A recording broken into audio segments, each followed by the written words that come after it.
Complete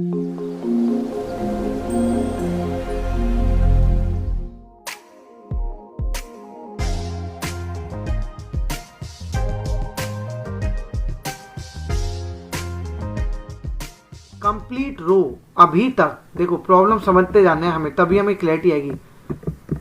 मैंने आपको अभी समझाया भी था कि जब पूरी टेबल छोटी सी हो तो लॉजिकल तरीके से आप लिख सकते हो उतने वेरिएबल, बट अगर टेबल का साइज ज़्यादा है तो आप ये चीज़ नहीं कर सकते हो। टेबल के कॉलम का साइज अगर ज़्यादा है तो आप ये चीज़ नहीं कर सकते हो, लॉजिकली नहीं है कि आप कर पाओ।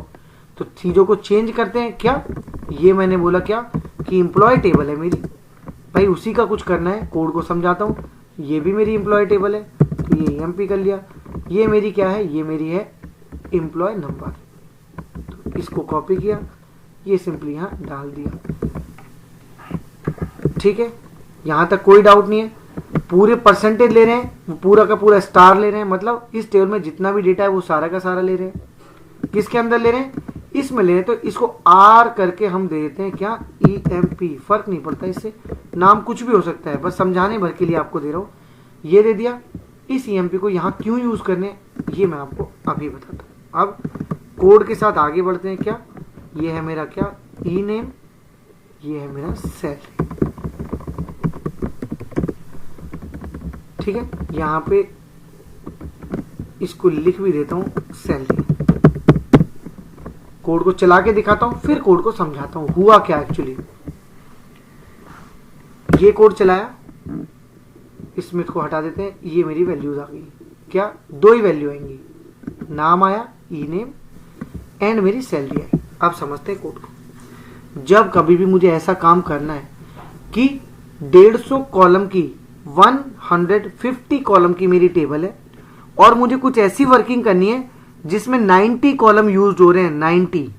ठीक है, तो बेस्ट अप्रोच क्या है, एक अप्रोच तो होगी कि 150 के 150 कॉलम आप मैनुअली वेरिएबल बनाओ। यहां पर 150 वेरिएबल बनाओ जो कि आपको भी थका देगी और किसी और को भी थका देगी, राइट।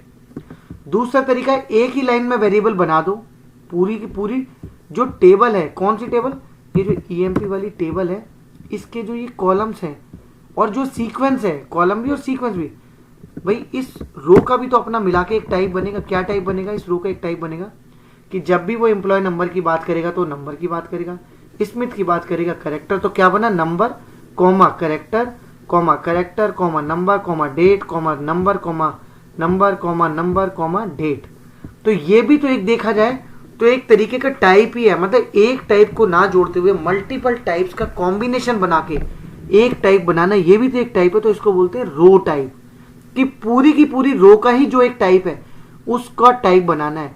मैं बार बार कहां से लिखूंगा कि वेर केयर कॉमा ये character comma date comma number comma, ऐसा पहले तो बनेगा नहीं। और कुछ जुगाड़ से अगर बनाने भी जाऊं तो दिमाग भी खराब हो जाएगा कि भाई ये कोड चल क्यों नहीं रहा है। बेस्ट अप्रोच होती है, टेबल लिखो, परसेंटेज दो। अब की डॉट कॉलम नहीं दे रहा हूं, ध्यान देना है, डॉट कॉलम नहीं दे रहा हूं। Percentage type, percentage row type का डिफरेंस इंटरव्यू में पूछा जाता है, याद रखना। परसेंटेज टाइप, ठीक है, ये बोला जाता है what is the difference between percentage type and percentage row type. तो आपको क्लियरली बताना है कि difference between percentage type and percentage row type, इसमें पूरी टेबल आती है, पूरी टेबल की जो एक रो है उसका पूरा का पूरा एक पूरा रिकॉर्ड आता है रो टाइप के अंदर, और टाइप के अंदर किसी पर्टिकुलर कॉलम को दी, कॉलम का टाइप आता है। इसका सिंटेक्स टेबल डॉट कॉलम का नेम होता है, इसका सिंटेक्स सीधा सीधा टेबल का नाम के साथ होता है। उसमें एक वेरिएबल को स्टोर कर सकते हैं, इसमें पूरी रो को स्टोर कर सकते हैं। तो इस तरीके के डिफरेंसेस वाले जो आंसर्स है, क्वेश्चन आंसर्स है, वो आपके इंटरव्यू में भी पूछे जाते हैं। चलो आगे बढ़ते हैं। तो ये डिक्लेयर करना आ गया एक वेरिएबल। वेरिएबल का नाम कुछ भी हो सकता है, उससे फर्क नहीं है। टेबल का नाम दिया, बता दिया कि पूरी टेबल का जो साइज, जो टाइप है, जिस जो भी टाइप है वो टाइप इसमें बना दो भैया, इस वेरिएबल को उसी टाइप का बना दो। अब इस वाले वेरिएबल के अंदर ये सारी चीजें एग्जिस्ट करती हैं, सारे कॉलम एग्जिस्ट करते हैं जितने भी हैं। जो भी कॉलम आप यूज करना चाहें, मैंने क्या बोला, 150 कॉलम है, आपको 90 यूज करने हैं, तो अपनी कन्वीनियंसी के हिसाब से सबसे पहले तो पूरी रो की वैल्यू को, ये पूरी सेलेक्टेड जो रो है, इस पूरी की पूरी वैल्यू को इसके अंदर असाइन करो इनटू से मैंने पूरी रो पकड़ी और इसके अंदर रख दी, ठीक है। अब इस स्टोर्ड जो वेरिएबल है, जो emp नाम का जो मेरा एक रिकर्सिव टाइप का जो एक वेरिएबल है, इसके अंदर जो भी कॉलम मुझे यूज करना है उस कॉलम को मैं अपनी रिक्वायरमेंट के हिसाब से यूज करूंगा। कैसे? मैंने बोला आप सीधे नहीं लिख सकते आपकी emp, जबकि ऊपर देखोगे तो सीधा लिखा हुआ है। ये भी डिफरेंस है कि बनाए हुए वेरिएबल को मैं डायरेक्टली यूज कर सकता हूं कहां भी। यहां पे मैंने ये वेरिएबल ही बनाया था, डायरेक्ट यूजर है, बट रो टाइप में ऐसा नहीं है। रो टाइप में ये सारे के सारे कॉलम्स यहां रखे हुए हैं, तो रखे हुए कॉलम्स को आपको नाम से पुकारना पड़ेगा कि रूम से किसको बाहर आना है। तो आपको बताना पड़ेगा कि remp.ename को यूज करने वाला हूँ, remp.salary को यूज करने वाला हूँ। और भी कोई देना चाहते हो पाइप लगा के सिंपली दे दो कि किसको यूज करना है। तो लेट से मैं इसकी कमीशन तो इसमें नल है, लेट से मैं इसकी जॉब देखना चाहता हूँ, तो यहाँ पे लिख दिया क्या जॉब, और ये कोलन दिया, ये दिया पाइप दिया, और ये जॉब लिख दिया। जॉब लिख देते हैं। यहाँ पे कुछ भी यूज करना चाहो आप अपनी, क्योंकि इसमें सारे कॉलम रखे हुए हैं, मैंने तो 3 ही यूज किए हैं, ठीक है।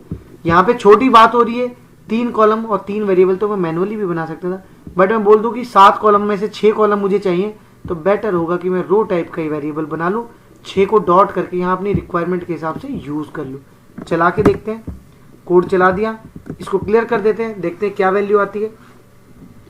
आपकी 3 वैल्यू आएंगी, नाम भी आ गया, सैलरी भी आ गई, और उसका जॉब भी आ गया।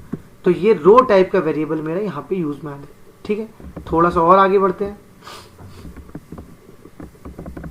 मैं ये चीज आपको करवा ही चुका हूं, तो इसकी जरूरत नहीं है। मल्टीपल वेरिएबल्स को कैसे यूज करना है ये कोड मैं आपको करवा चुका हूं, ठीक है। एक से ज्यादा हो तो देखिए, इसने भी क्या परसेंटेज टाइप के बनाए, जो मैंने आपको 3 का एग्जांपल दिखाया था। टेबल कोई भी हो सकते हैं, कोड कोई भी हो सकता है, आपको बस समझना आना चाहिए कोड को कि वो बोल क्या है।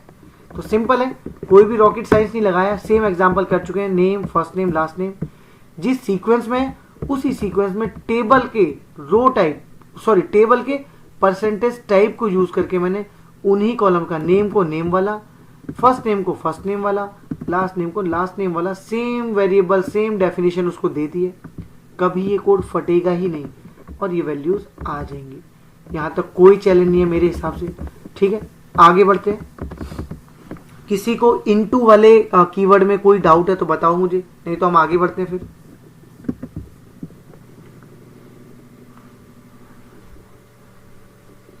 बताओ।